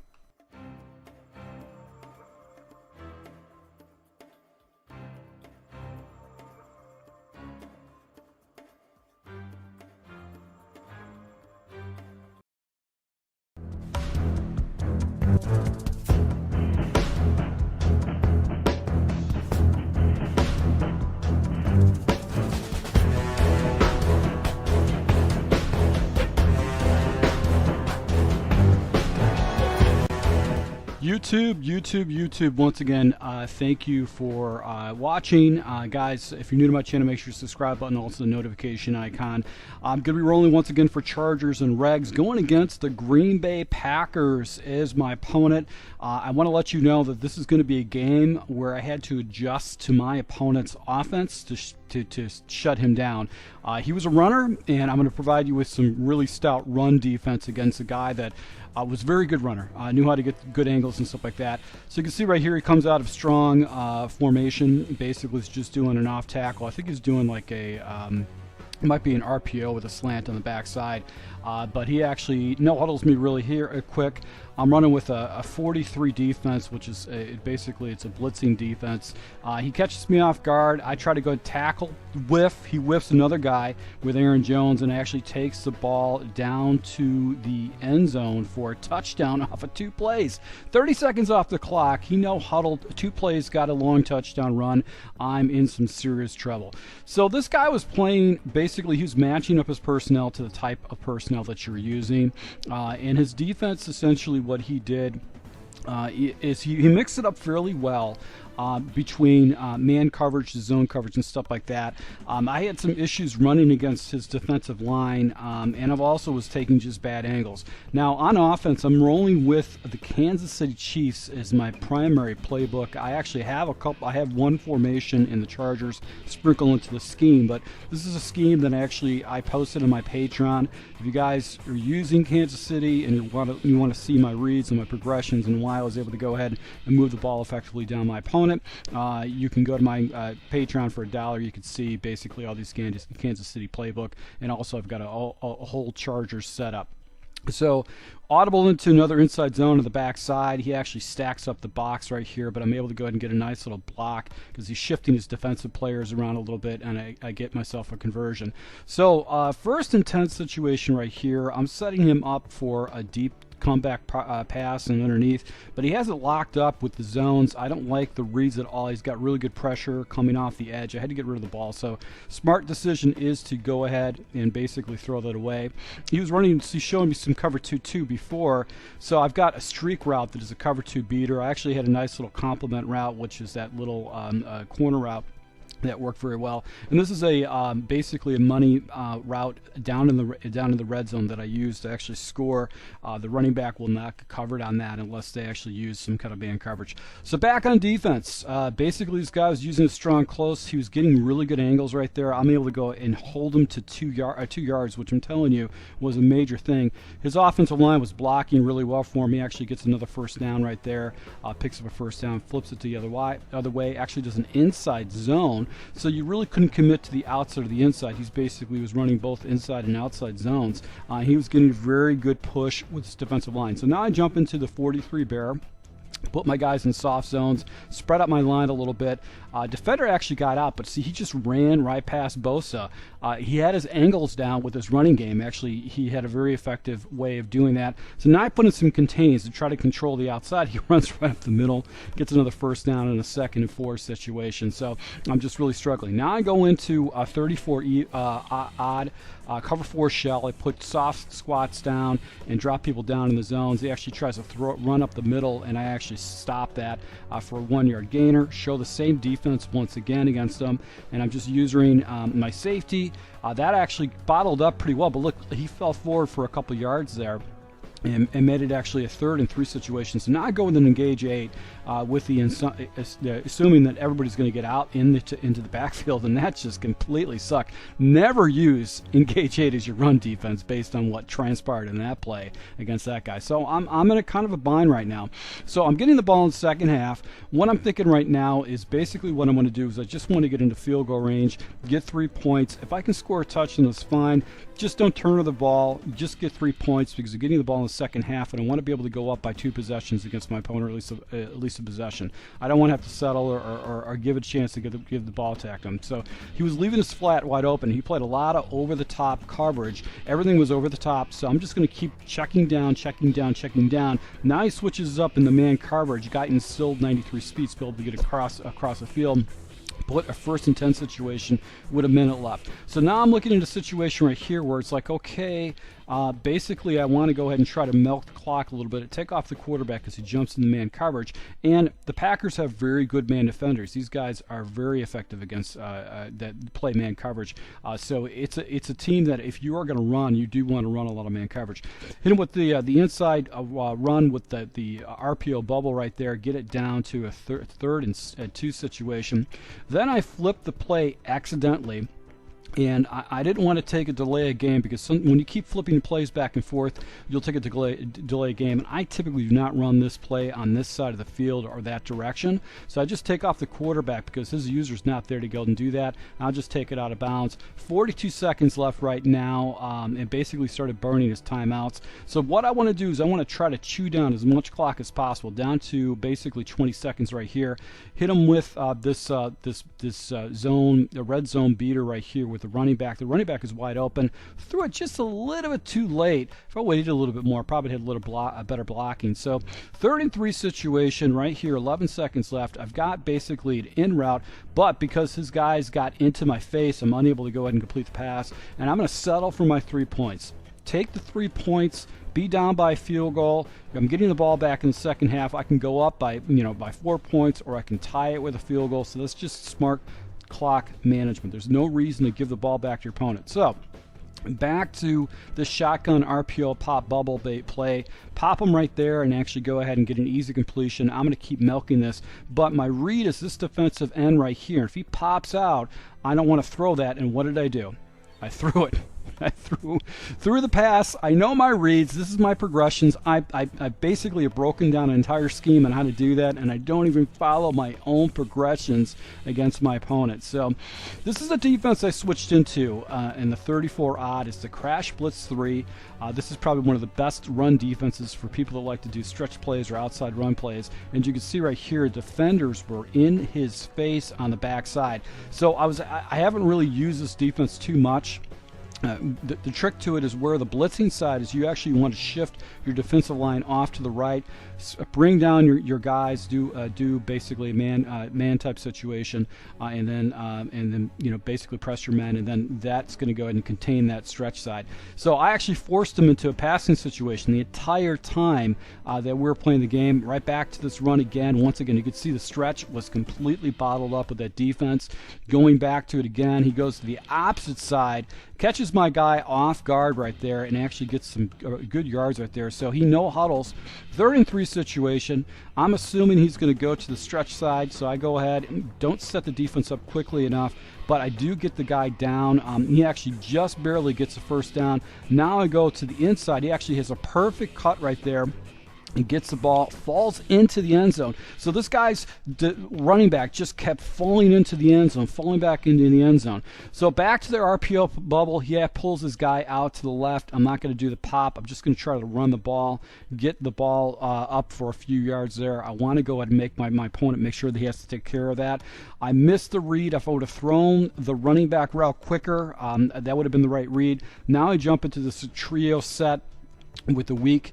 Got the dragger. I'm going to go and pop that early and actually go and just turn it up and get a first down. So it's about moving the chains, moving the chains. Now this is a cover 3 beater. This guy's been sprinkling cover 3 the entire time, but he had over the top coverage, so I'm going to drop it down to that spot route and just rack it and take it up for some more yards. So back to trio again, looking at the levels off to the right.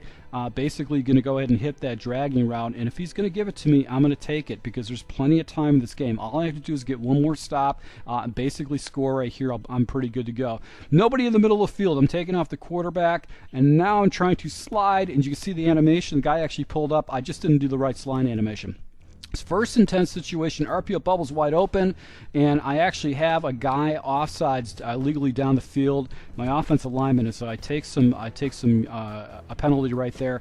Then try another play right here. Just have a little drag route with another wide receiver, which is Allen. Able to go and hit that because he's playing over the top coverage. Over the top coverage. I'm just going to keep taking it down. He bottles up my outside run. This is a very good run play out of the Chargers playbook. I just tried to sprinkle it in, and then I actually go to the running back route.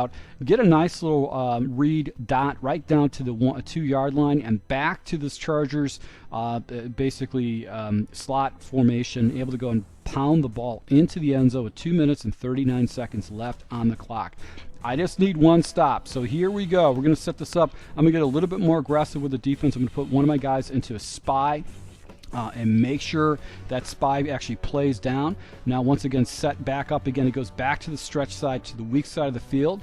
It is a 3rd and 10 situation. Now he's in a spread formation. I'm manning everybody up. The strength of this Chargers team is man coverage. I'm going to force him to go and throw the ball. As you can see, my defensive backs play it perfectly, and he punts the ball. Now, I don't know if that's a good thing or a bad thing. He basically would have given me the game because I would have to go ahead and I'd be in field goal range if he actually didn't convert that. So not necessarily a bad situation. At least he's going to give himself a shot. He's not going to actually sacrifice the game because a 4th and 10 is long in your own territory. So I'm going to patiently go ahead and use this trio set. Got the dragger going across the field. I go ahead and try to hit the corner route with the tight end. Defensive back plays it perfectly. Got the inside zone set up right here on a 3rd and 6 situation. Go ahead and try to pop that. Get cute going back, but I actually fall forward for a couple yards right there. So a fall forward for a first down. So I got a lucky break with the spot right there. So once again, back to this particular play. This has been a money play for me the entire time, and I go ahead and try to take it up top to Allen. The man coverage is just sticky against me. And right here, I hit the little wing out route, but the running back drops it. So clutch play, 22 seconds, 27 seconds left right here. Hit a little out route. This is a makeshift out. I haven't played out the entire time, and I'm assuming he was playing inside zones or inside shading. So that's why the out was available. Then go back to this run, get bad animation. I'm holding the trigger. That's the reason why I do this. Down to 19 seconds right here. And then 19 seconds, he actually takes a timeout. And I think in this particular situation, I'm assuming he's in a cover 3 shell because he's been showing me cover 3 a lot. So what I do is I actually go ahead and hit the little wheel, the out route with the running back, and I'm actually in field goal range. So 34 seconds left. He's showing me cover 3. I'm concerned about actually playing this, doing this, going into overtime, or actually going ahead and trying to kick a field goal. So I dial him up for a cover 3 beater. No one's over the top. I go ahead and do an outside pass lead and actually score a touchdown against this guy with 9 seconds left, and basically go ahead and rip out the heart against this guy. I'm feeling really great about that type of situation because it could have been a field goal. He could have iced the kicker. I could have slept. I could have missed the field goal. So I'd rather go for that touchdown and actually go up and force him to go the field to take it back. Drops a pass right there. 2 seconds left in the game, and basically with this, he tosses the ball up to any wide receiver. I'm able to go and click on and actually get an interception and pull off a victory against this Green Bay running scheme guy. So as you can see, 11 passing yards, 190 yards on the ground. He had 170, I think, in the first half, and in the second half is when I started using that 34 odd blitz setup. So once again, to my subscribers, thank you for your support, guys. If you're looking for more offensive and defensive tips, go to my Patreon and subscribe to the channel. Thanks a lot.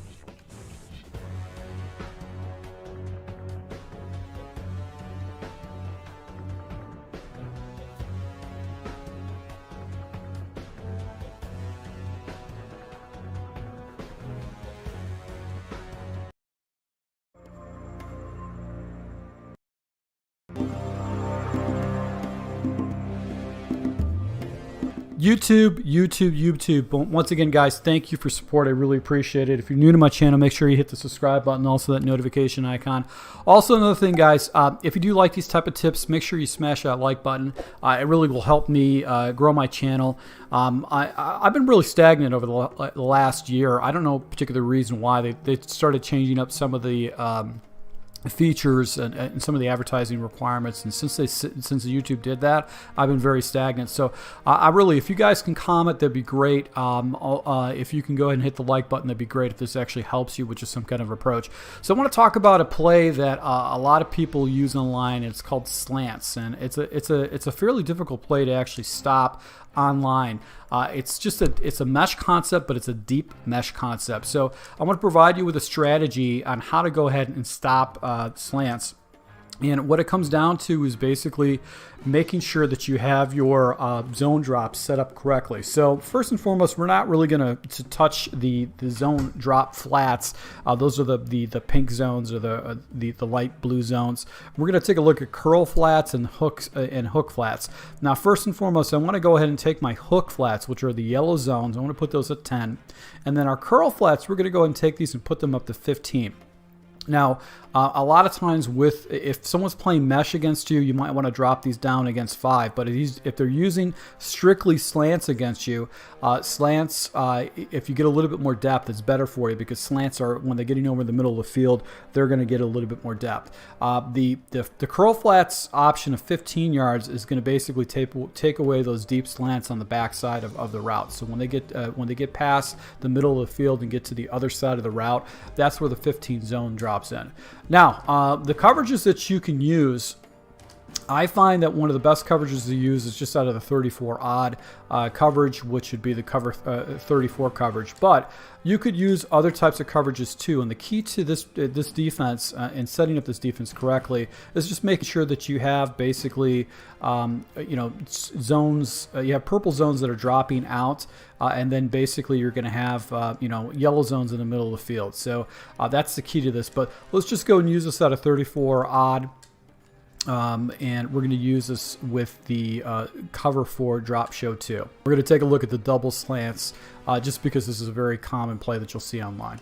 All right, so basically with this defense, the key to this defense essentially is letting these zones play their position and then hoping someone actually makes a bad read. Now, one of the adjustments I like to do on the outside is I like to go ahead and take my outside defenders, my 2 corners on the outside, and put them in deep halves. And the reason why is I want them to fall back a little bit more in a zone. Another thing I'm going to do too is I'm going to go ahead and user this guy right here And this guy right here is going to essentially be my user where I'm going to try to pick it off.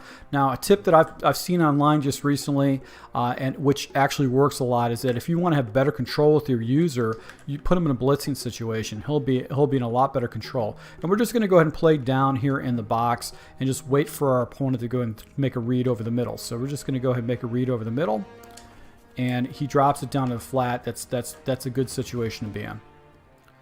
So this is going to be our setup right here. You know, you want to baseline, make sure your opponent reads. And basically what we want to do is we want him to make a decision where he wants to go with the ball. Now, the CPU is actually settling for the flat, and that's actually a good situation because most players online do not want to settle for the flat. Most players online are looking for the slant routes. They're looking for this route right here, and they're looking for the crossing route right here. But I want to show you that look at these defenders. They're all in the area right now where all the mesh concepts at. And when they actually throw the ball afterwards, they're actually going to be throwing into another coverage right here. So this is going to force your opponent to go ahead and try to throw into one of these slant routes or settle underneath or take off this quarterback. So here's another good example of a slants play. And we want to go ahead and user this guy. We're going to put him in a blitz. And basically what we want our opponent to do is we want him to settle down for the flat. They don't want most people when they play slants, what they're doing is they're trying to look for the crossing routes over the top because most players online are greedy. They want to get yards. So if they're using slants and they're settling for flat routes where basically they're not picking up any yards, that's going to be a win for you. So you can see right here, he throws, he only gets 5 yards. He's looking for 15 or 20 yards. But take a look at what's going on right now. We get the slant on this backside right here. He can't throw to this route early. He's got these guys crossing right now. I've got basically 3 defenders in the area, and right now he's passing off and passing into this passing lane right here. So that's all just taken away. It's just not going to be an area you can go with. Conversely, on this backside right here, with the double slants going, this guy's passing off to this guy. If he throws in this passing lane, it's going to get picked off, and I have to go ahead and double team this guy so he doesn't get past the depth right there. So very easy to set this up. Defense and forcing him to check it down underneath. Most players are going to basically not want to check things down, and if they're checking things down, you're winning. So now I'm going to go ahead and just do very aggressive hard flats to take away his hard reads, and then have all these crossing routes underneath. And now you can see he's essentially completely locked up, and he's just going to have to try to get rid of the ball. So in that type of situation, you can see how he got completely locked up because it took away those hard flats. Most players are not going to go ahead and run a play like this. What they're going to do is they're going to take one of their wide receivers and streak them up. So I wouldn't go with a very uber aggressive defense like this. When I'm playing, I wouldn't put my guys in hard flats like this to go and take away those hard flat things. One of these guys, one of these defenders, one of these wide receivers is going to be streaked up. Then they want to go and take off the top. So that's why you want to have those deep thirds playing this type of situation. But you have to have your adjustments down. You want to have your quick adjustments down for your defensive backs so you can actually put them in a position where they can take away some of these deep halves. So I like the deep halves. What I could do too is I can go ahead and take this guy that I'm putting back into a third or into a quarter. I could put him into a different position, but this is going to put people down in the box for me. It's going to be starting as a run defense with the way this is set up, and then it's going to be very, very good against slants. So I don't know how you guys defend slants. If you have a certain particular defense that you do to defend slants, go ahead and list it down here below. I'd love to go ahead and lab that and just see if we can go ahead and get a better defense to stop slants. But this is essentially how I would approach someone that likes to spam slants as much as possible, is just getting another defense, just getting a lot of defenders to take away those lanes with the drop zones of using the hook zones at 10 yards and then the curl flat zones at 15. So thank you for your support, guys. If you do like these type of tips, make sure you smash that like button, and I'll be rolling out more offensive defensive tips to take your game to the next level.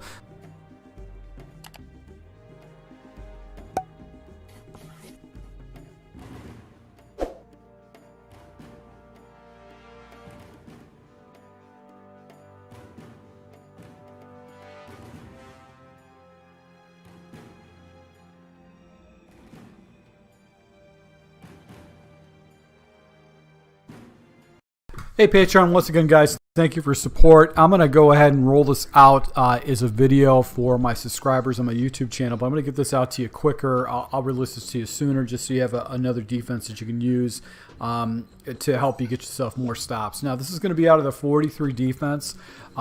Most 43 defenses are going to be out there, so if you have basically any kind of a defense that's got an over, a 43 under, or normal, they're typically going to have this particular formation, which is going to be the 43 over.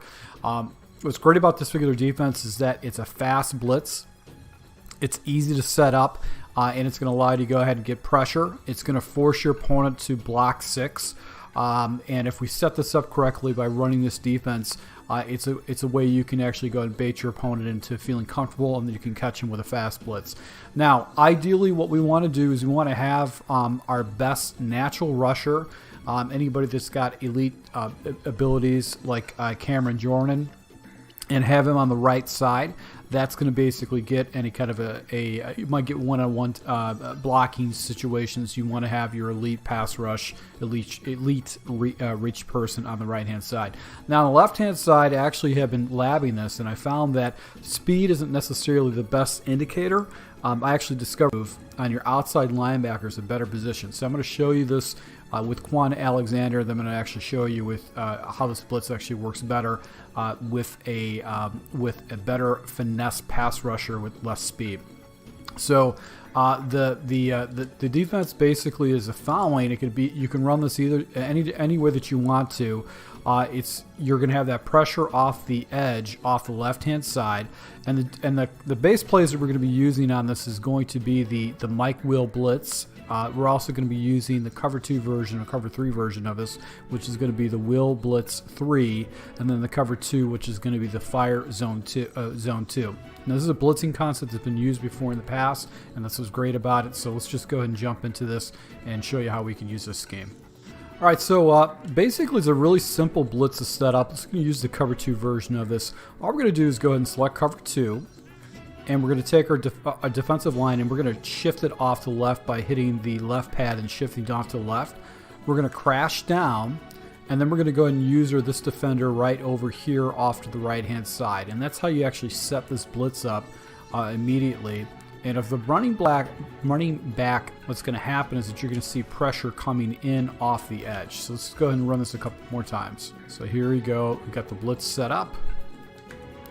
If you actually blitz your user, he'll get better control. And you can see the pressure actually comes in right off the edge. So this guy's going to come just roaring off the edge. Now this is Quan Alexander. He's got 87 speed.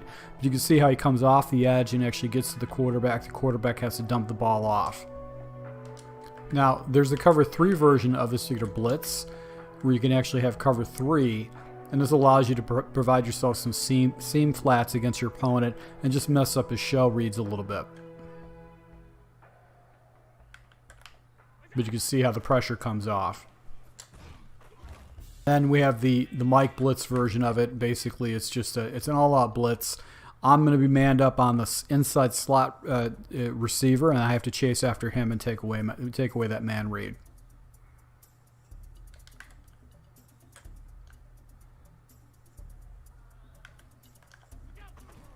And you can see the pressure just comes screaming in. Now, one of the things I've actually discovered with this blitz is that sometimes the blitzer off the edge, even though he's my fastest linebacker with 87 speed, sometimes he doesn't get in quick enough like I would prefer it. And I actually figured out a quick adjustment to actually get faster speed into the backfield.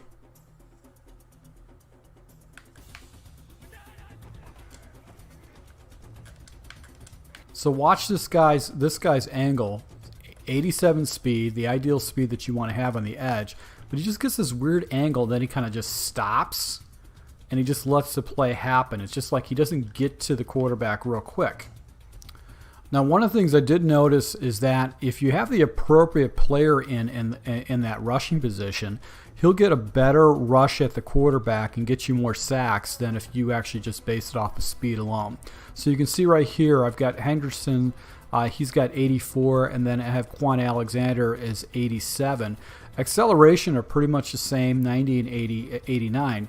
But once you start getting to more of the defensive strategies and the stats, you'll see a big difference with the finesse, and then also with the power moves type stuff. But look at the finesse ratings. This is practically 30 higher with this Trey Hendrickson player. So we're going to swap out Quan Alexander for Hendrickson, and you're going to notice a huge difference with your edge rush. So we're going to set this defense up once again. And you can see just the pressure just comes in a lot faster and a lot cleaner if you got a guy with better power moves over the speed. So this is a really good defense to go and use in passing situations. The problem with it is that if he blocks his running back, that will shut it down. The running back will come in and shut it down. So if he blocks 6, you send your 5, it's going to get picked up. But that's going to create things as a chess match. So what you could do is essentially you can go ahead and create a chess match against your opponent. You can just go out with basically all-out coverage with the cover 3, show him the blitz,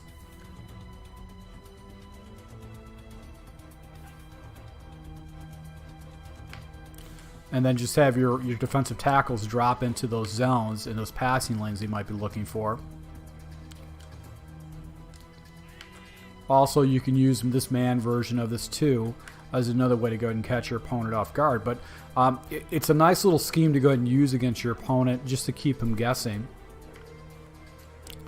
And it's probably ideal more than anything else is just to try to mix it up.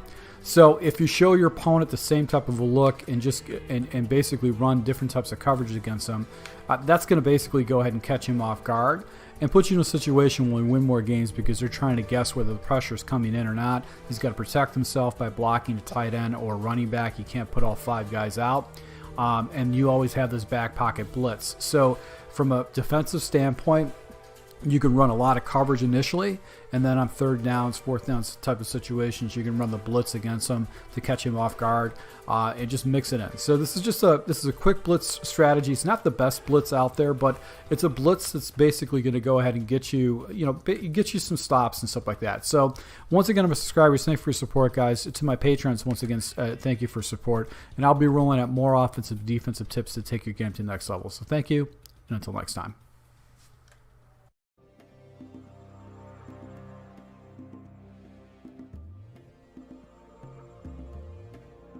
YouTube. Once again, guys, thank you for your support. If you are new to my channel and are looking for defensive and offensive tips to take your game to the next level, make sure you go ahead and smash that subscribe button, also that notification icon, so you can never miss an upload. This is Prometheus, once again, the only YouTuber that shows full games of all the tips and schemes I post on my channel. I'll show you the good, the bad, and the ugly. Also, I'll be highlighting some other YouTube channels to help support the community. So make sure you go ahead and subscribe, where I'm going to be giving basically weekly tips on one of the best tips in Madden every week. So I want to talk about basically an offensive scheme which is really hard to stop, and it's a base play which is called levels. Now, if you guys have seen levels before, it is a very hard play to stop. It's a play that's been getting spammed for 4 or 5 years now. It's been around for a long time, and it's got some really hard concepts to stop. So levels Y corner is the play that we're going to be looking at, and I'm going to be looking at it from a defensive standpoint on a defense that I feel like can really slow this play down and cause a lot of problems for your opponent, because what they're looking for is something you're going to basically take away their reads. So I want to show you a defensive scheme to help you slow it down. It also does stop a lot of other plays, but it gives you a nice base play to go ahead and use against your opponent if he starts spamming levels against you, and you have this setup is fairly simple to use. Now, from a concept, it's going to be a cover 3 shell, but you could find similar plays like this basically in any kind of playbook. The key to this particular concept is making sure that you have a yellow in the middle with your defensive linebacker, and then you have on the edges of your defensive line, you've got purple zones. That's the key to this. Now, I like to run this flipped to basically the blitzing corner or the safety. The blitzing safety is going to be where the tight end and the running back are going to be at with the levels concept out of the trips formation. So I'm going to go into my coaching adjustments, and instead of running a baseline, which is very common for me, I'm going to run man align, because this is going to go ahead and mess up your opponent's reads. The other adjustment we're going to do is we're going to take our curl flats, our purple zones, and put them at 20 yards depth, and then our hook zones are going to put at 10 yards depth. You can also do it at 5, but I like 10 just because they get a little bit deeper out there to take away the next level of this levels concept. All right, so as you can see right here, basically my safety is going to be my user, and he comes rolling down automatically for me. So the first adjustment I'm going to do to set this defense up is I'm going to go ahead and show blitz by hitting the wire triangle button and flipping my left stick to the left. Now this is going to go ahead and take your deep third from one safety and pull him over to the other side. Now it's critical that you pay attention to that. You know that you have a weakness where there's going to be an open area of the field off to the right, and you need to compensate that with your user just so you don't get beat over the top with a streak with the tight end or some kind of an adjustment. The next adjustment we're going to do is we're going to go ahead and take our purple zones, which are the seam flats. We're going to turn those into cloud flats. So we're going to hit a triangle Y button, do underneath coverage, and then we're going to go ahead and take it from a hard flat to a triangle Y button, and then flip over the top, and it's going to turn it into cloud flats. There's a huge difference between cloud flats and hard flats. Those cloud flats will actually get a little bit more depth. They're going to be forced to play the sidelines, and this is going to essentially take away any kind of quick adjustments your opponent's going to do. The next thing we're going to do is we're going to go ahead and take our inside linebacker, which is going to be the right of screen inside linebacker X. And I'm going to go ahead and take him and I'm going to put him in a curl flat by hitting the left stick off to the curl flat. That's going to be a purple zone. And then the final adjustment is I'm going to take my defensive end, which is going to be on the right side of the screen, which is going to be square. We're going to put him into basically a vert hook. Now, my goal is to just basically go ahead and fill in the gaps against my opponent. My first goal essentially is to go ahead and watch the tight end and make sure he doesn't streak, because essentially if he streaks, this defender right here that I'm rolling over to is nowhere. He's not going to be able to get there in time. So I want to go ahead and pretend the streak first. I'm not worried about the running back route. I've got two defenders who are going to play that. So I'm going to go ahead and make sure that I go ahead and cover the streak. The next thing I'm going to do is that once I see the guy breaking off into a zone area, I'm going to come down and just try to clean up any kind of crossers over the middle. But what you're going to see is basically this is going to get all my guys in all clouded up into zones. Now, of course, we're running this stock. Most players online don't run it on stock. But what they're going to do first is they're going to go ahead and look to this flat corner route concept. So I'm actually using away a quick shot with the flat. And you can see because of this depth, this guy's going to take away this corner route, and the flat route right here with this guy is going to come down and take away the flat route. So those two routes essentially are dead. And then what's going to happen is this guy's coming across the field and he's playing a deep third. So if he tries to go ahead and throw it up or something like that, you're kind of in bracketed coverage. So that's going to be a very tricky play for your opponent to actually go ahead and try to squeeze it in, and then this is going to go ahead and basically think that might be man coverage. Now let's go and take a look at the action off the left hand side. The best read on this figure play is this quick end right now, but that is going into a passing lane because essentially we've got these two guys right here. This guy's going to fall back out and actually clear the zone.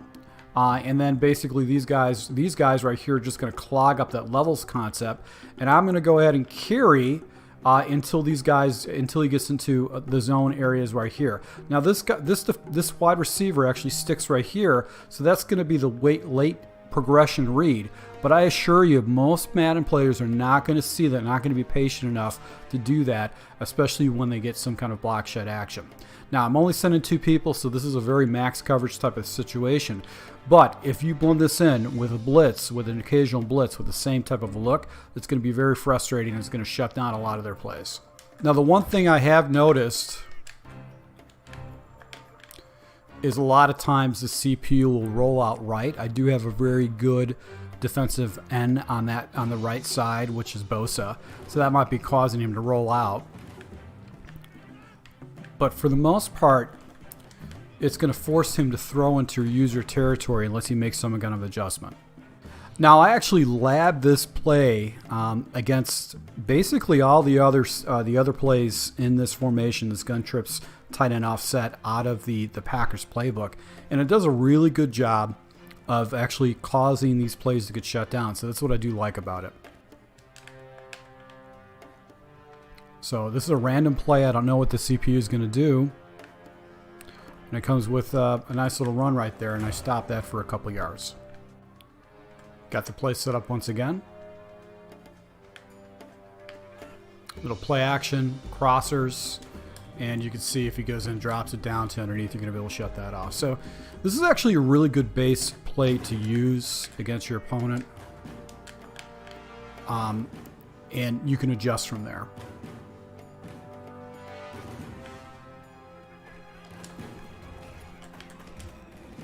For instance, you can jump into a man defense of this.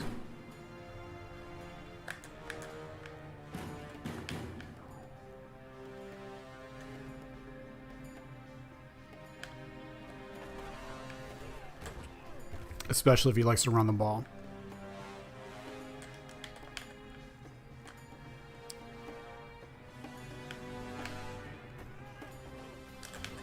So you use this as your base play against people who like to run these trip sets.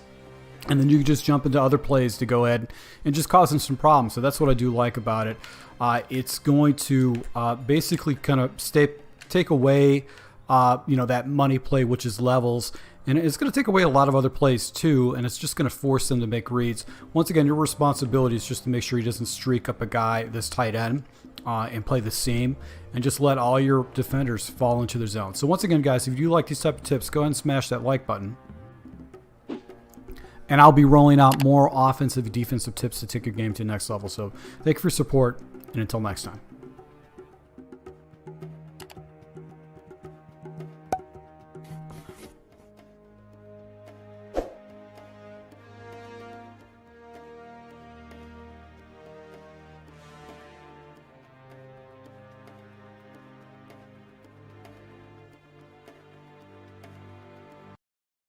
Hey Patreon, once again, guys, thank you for your support. I really appreciate it. I was watching some of the tournaments for the Madden tournament gameplay, and I think what I've seen is one of the most common things. It was basically a defense that was getting spammed by a lot of the top players. It was the nickel 2-4-5 double A gap, not to be confused with the double A gap defense, which is a 43 defense. This is a 34 style of defense where you have 4 linebackers and two defensive ends.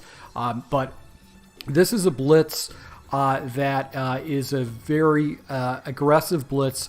It's a very simple setup, and basically all you're going to do is you're going to force your opponent to either max protect, basically protect 6 people, and make reads and make decisions on where they're going to throw the ball. So this is a defense that's going to dictate what your opponent does.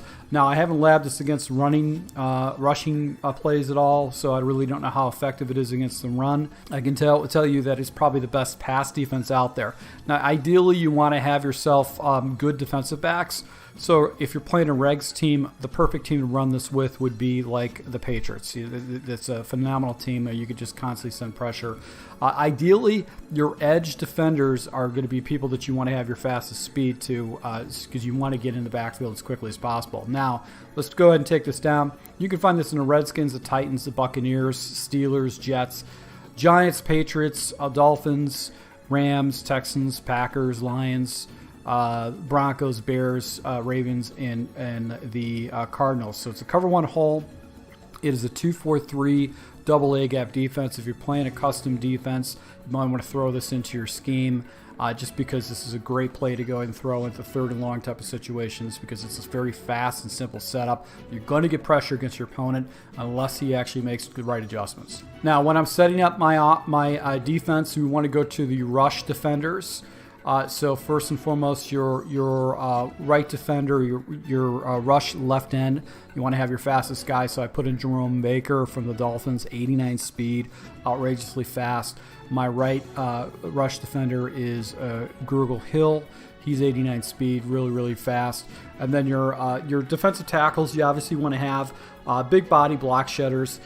If you have good defensive ends too, this might work very well for you because these guys are going to beat their one-on-one type situations.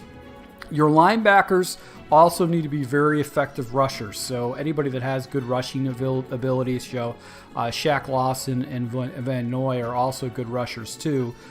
They're not as fast as the other guys, but I also need basically to preoccupy those guards. So if I've got guys that actually have good power moves, or basically power moves, anything else, you want them to go ahead and clog up those guards and the centers.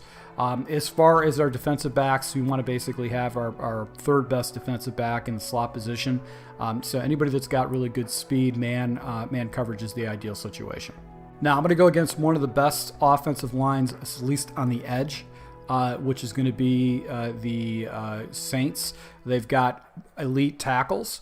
I'm going to go ahead and call this play. Now, I looked at a bunch of different plays. I looked at basically the mid-blitz initially, but what happens is the defensive back that plays the strong safety position doesn't come down and play the ball. But if you use this particular play, which is a cover one hole press, all these guys are automatically pressed, and this essentially is going to get these guys down and forcing your opponent to actually try to throw pass or press. And we're just going to run this against random shotgun passes. All right, so you can see the guys are all man-align. Man-align will actually help you, but this is a very simple play to set up. All you're going to do is you're going to take your defensive line and spread them out, take your linebackers and pinch them in, and then you're going to blitz all, and that's going to essentially have the blitz set up. Now, last adjustment is we're going to use our free safety. We're going to go ahead and blitz them because that's going to give us a better user ability, and we're going to put them down in the gap. And my pass responsibility more than anything else is to take away the running back if he goes and releases or not. Now, another thing you can do is you can press again to get these guys down and press animations, and you can hit your controller and do it inside just to make sure that any slants or drags are going to get covered up. And then all we're going to do is we're going to go ahead and take this guy and do that. One of the things I did notice too is that you get more consistent pressure if you choose the gap, the A gap on the side of where the running back is. It just messes up the blocking assignments a little bit better. But as you can see right here, basically the defenders are in the area. The quarterback has to get rid of the ball fairly quick. And you could set this up really quick against your opponent. So that's what's cool about it. And then if you pass commit, the guys are going to basically get to the quarterback a lot quicker. So we're going to go ahead and chase that. As you can see, you've got the double A gap unless he blocks his running back.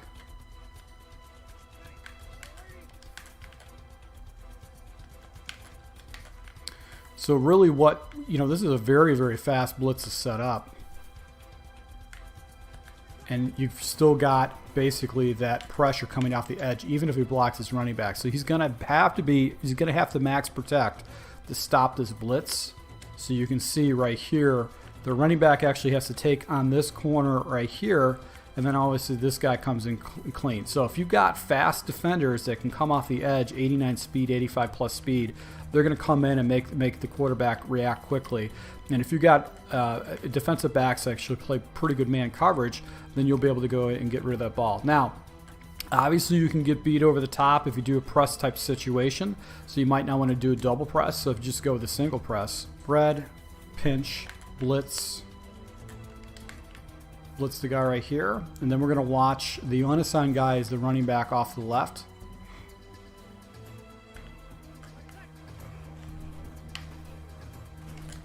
And you can see the pressure comes in even though he max protects with the delay. So really fast to set up. And that pressure just comes off. So I would throw this into your scheme. Obviously it has weaknesses in the sense that, if a guy hits you with a double move, that's something you have to be concerned about.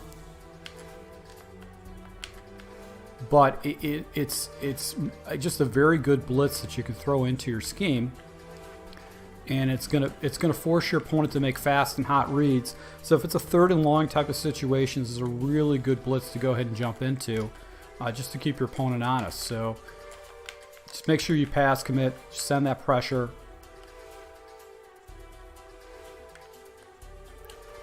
and force your opponent to make reads. You can't get beat over the top, but a lot of times in these type of situations, the pressure just comes in so fast that if you got good, you can't do anything about it. So, guys, this is a defense I'll be checking out online. I would suggest checking it out yourself. It seems like to be a very, very effective defense that is going to get you some good stops. You sprinkle this in with some other plays, it's definitely going to be very effective for you. So, once again, thank you for your support, guys. Until next time.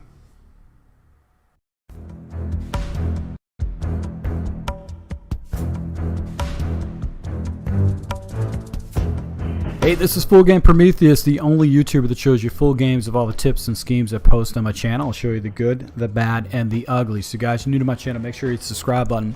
Also that notification icon so you can never miss an upload. So guys, I want to talk about head-to-head games and some rookie mistakes that I see that actually good players do, but they don't take in consideration on how to go ahead and stick with their teams or find lower ranked teams that are actually much better than what the ranking provides.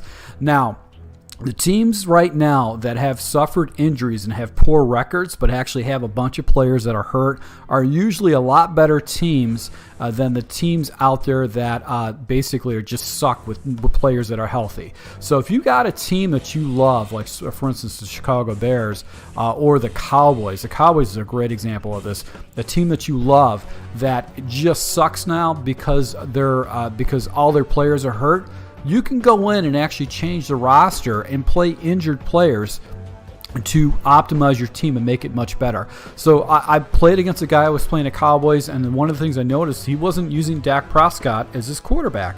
And that's stupid. You can use injured players in head-to-head games because there's no penalty for having injured players in your roster. So this is probably the most important tip that I can provide to you guys outside of the other two tips I'm going to show you. But if you play head-to-head games and your team's like, oh god, there's so many injuries, the team doesn't play like it used to, put your injured players in. So let me show you how this works. So if you look at the Cowboys right now, you've got Andy Dalton, but you've got Dak Prescott. You could put in Dak Prescott as your quarterback, and he's going to perform like he's never hurt. So that's one of the things you want to do. Another thing too is that, say for instance you have a hurt wide receiver, you can go and swap them out or put them on a little bit more speed. Your offensive line. This is a situation where basically you might have some other type of players that are subpar. So what you can do is you can switch in these studly offensive linemen and make a huge difference with that. Defensive line too. You might actually have some really good players that you want to put in. So that's something that's very important. And let's take a look here. We've got basically some really good players that you can put in your line. You can swap things around. But I think the most important thing is that if you've got injured players that are down on your roster that are hurts, and they're not on your ability to go and swap out because these guys are actually hurt, what you want to do is you want to take these guys and put them into your roster because they're going to make a huge difference. So if you take a look at this, we've got these guys down here. I can go ahead and put these guys up on the roster, and they're going to make a huge difference on the way my guys play. So that's the first thing. Play injured players. It's going to make your team a lot better. It's something I've been doing when I'm using the Chargers online. One of the things with the Chargers is that basically they're free safety. Their safety, Derwin James, is injured, but I actually put him in my starting position, and he makes plays for me left and right when I'm playing this game. I also go ahead when I'm using the Chargers. I use this Tranquil guy. He makes plays for me left and right. He's my edge rusher and stuff like that. So another thing I do when I'm using the Chargers is I actually go ahead and take Pounce, my center, and I put him at the left guard position because my left tackle, my left side is just terrible. So I put my center over there, and once again, he performs for me perfectly. I get a really good push off that left tackle because I've got a strong overall player that actually plays that. So first tip, make sure you put your injured players in your starting positions. That's going to make your team much, much better. So let's go and take a look at the second tip. Now the second tip I want to talk about is basically leveraging custom playbooks on offense and defense in your head-to-head games. You can't do this in other play modes like MUT or Draft Champions. You have to play the stock playbooks. But the reason why you want to go ahead and head-to-head games leverage a custom playbook, first and foremost, is so you can preset your audibles. That's probably the most important thing. Secondly, you can have this. You have these custom playbooks set up immediately where you can have those preset audibles, but you can also go ahead and expand and add a couple of formations. So let me go and show you one of the reasons why I actually have these particular custom playbooks set up for me. And it's not because I want to cheese a bunch of different formations. It's just I don't want to have to go through the effort of actually going ahead and changing my audibles before a game. That's kind of annoying. And if you're just playing regular head-to-head games with strangers and just a pickup game, you're not gonna have the luxury of having someone that's going to give you a delay of game because you're trying to set your audibles up. So if you want to establish a custom playbook, you go to the settings down here in the corner, the bottom right-hand corner. You're going to go ahead and go to custom playbooks. And then on offense, you just pick the playbook that you want to work with. And then basically what you do is you go ahead and set your audibles. So I'll give you an example. I run a formation out of the shotgun Y off trips. This is a very common formation that I use online, but I don't like slants. I don't like a motion inside split. So I want to go ahead and change some of these plays out. So what I'm going to do is I'm going to go ahead and swap out this play with curls, and I'm going to get rid of this inside zone split because I don't want to have that auto motion. I'm going to go and go ahead and switch this out for maybe a draw play, maybe an inside zone, maybe an 0-1 trap. But this is going to be how I'm going to go ahead and set my audibles up. And then all I'm simply going to do is I'm just going to go ahead and save this and save it as basically a new playbook. Now, another thing I want to share with you is I was experimenting with this Lions playbook, and I really love this scheme, a little scheme I put together with this 46 Cub. But the problem is I also wanted to test another scheme out of this defensive playbook, but it was not the one that was available to me. So what you can do is if you take your right bumpers and you switch over to basically all plays, you can add a formation to your playbook. So we're going to go ahead and switch over to all plays. I'm going to drop down to the nickel defenses. And then the formation I want to do is I want to do the 2-4-5 double A gap. And this is the formation I want to use because there's a popular pro defense that a lot of people have been using. So I'm just going to go and drop this into my scheme.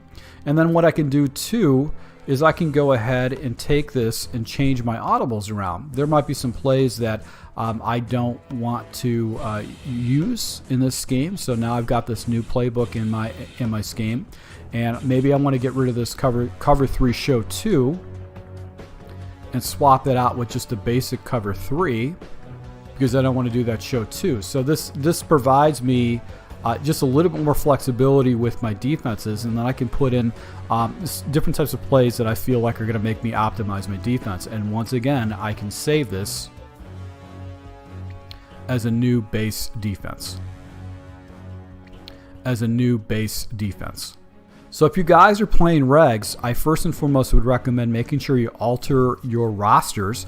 You can have a team like the Jets be a terrible team offensively, but you can swap out players and get that 64 overall, get it up a much higher.